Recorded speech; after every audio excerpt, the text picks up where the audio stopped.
का मतलब बच्चा हैंडीकैप नहीं है, और we can say relatively handicap है, but he is not liability on anybody, not on the society. Second है कि जब हम बच्चे के 10 साल का हो जाता है सो ब्रेन स्पास्टिक हो जाता है।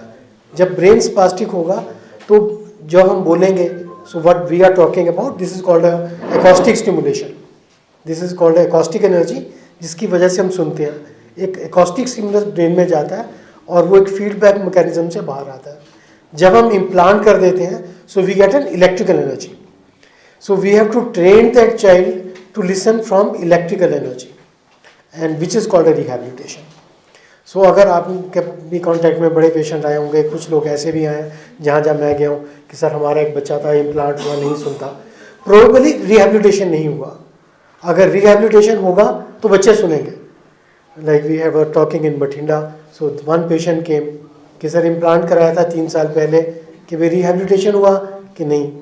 सो हमने एक क्लिनिक इसलिए बनाई है कि एक सेट टाइम, हमने एक टाइम रखा है कि हर फ्राइडे को मॉर्निंग 10 से 1 बजे तक हम एक स्पेशल क्लिनिक रन कर रहे हैं जिसमें हियरिंग हैंडीकैप चिल्ड्रन और एडल्ट्स कैन कम, और उनको एक स्पेशल सर्विसेज दी जाएगी ताकि हम आइडेंटिफाई करके उनका ट्रीटमेंट कर सकें।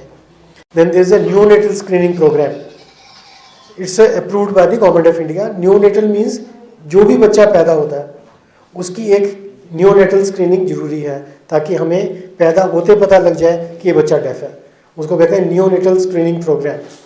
पर India has a lot of population, so maybe कि कुछ बच्चे स्किप होते हों। Now we divide the children in 2 parts, one is जो न्यूनेटल स्क्रीनिंग टेस्ट को फेल हो जाए और एक जो न्यूनेटल स्क्रीनिंग पास हो जाए। सो दे आर 8 फैक्टर्स जहाँ पे we say negative, they have fail to screening test, कि लो बर्थ वेट है, चाइल्ड रोया नहीं after the birth, mother, so they are all factors जो हाई रिस्क इन्फेंट्स होते हैं। सो इनको स्क्रीनिंग मस्ट है ताकि ये बच्चे 1 महीने की उम्र तक जब पैदा होते पता लग जाता है कि बच्चा डेफ होगा, और अगर उनको हम फॉलो करते हैं so with in a 1 year of age हम उनको इम्प्लांट करके we can be sure that they study in a normal school. Second जो चेंज हुआ है which is very important, everybody should know, कि एक टाइम था when we should parents you should encourage lip reading. हमारे channels पे lip reading के we have the news channels, but after the invent of this electronic device we से lip reading नहीं करनी, क्योंकि लिप रीडिंग जब करता है सो एक psychologically you are fixed that you will read from the lip and will understand, we want he should hear. और जब तक फर्स्ट साउंड वेव ब्रेन में नहीं जाती तब तक हियरिंग खुलती नहीं, that area doesn't work unless and until we get the first stimulus which goes to the brain. So the most important is that stimulus should go as early as possible, and that is the only way by a neonatal screening program. आपने कहा कि 2 part आप neonatal जो कि होता है newborn baby जी, उनकी आप टेस्टिंग करते हैं। कुछ जो बड़े हो गए हैं बच्चे लेकिन वो बचपन से नहीं सुन पा रहे, उनके लिए पॉसिबल है कॉम्प्लिकेशन? देखिए, अगर बच्चे की उम्र 10 साल से कम है, 10 years is a very marginal time, so उनको हम कंसीडर कर सकते हैं। पर जैसे 10 साल से ज़्यादा बच्चा बड़ा हो जाता है ब्रेन स्पास्टिक हो जाएगा, the speech centre will not open up, तो अगर उसमें भी इम्प्लांट करेंगे हम तो वो इम्प्लांट फेल होगा। हाँ, तो earlier the age better are the results. जी, स्पास्टिक ब्रेन कि आजकल वी डोंट से डम बिकॉज दीज चिल्ड्रन डम्प नहीं होते ये, सो वी टर्मिनोलॉजिकली वी से deaf and mute.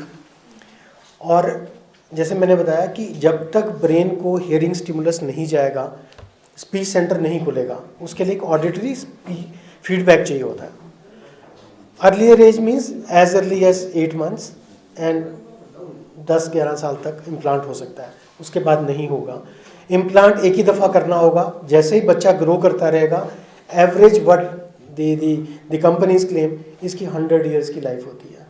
So means कि ओनली 1 इम्प्लांट।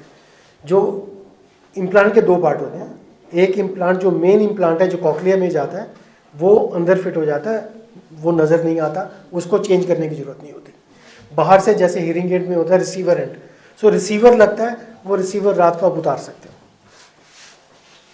आपने कहा कि जो परसेंटेज है वो 4% है और 2020 तक जो है ये डबल हो जाएगा, तो ये डबल होने का क्या कारण है? क्या कुछ एनवायरनमेंट है या क्या है?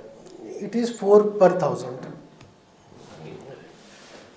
So the causes is जो मैंने अभी नरेट किए, the pollution, all pollution, the not a proper care during pregnancy, pollution में कौन सा पोल्यूशन? prenatal pregnancy की जो care है, why everybody says कि look after the mother in pregnancy, then disease, any disease, long disease, drugs during pregnancy, the intoxications during pregnancy, these are all important. जब बच्चा पैदा हो गया, if the child does not cry after birth, so this means brain is being deprived of oxygen. If the child get jaundice, neonatal jaundice, पीलिया हो जाता है, if the patient has meningitis, tuberculosis, so ये सब factor हैं जिससे incidence बढ़ रहा है.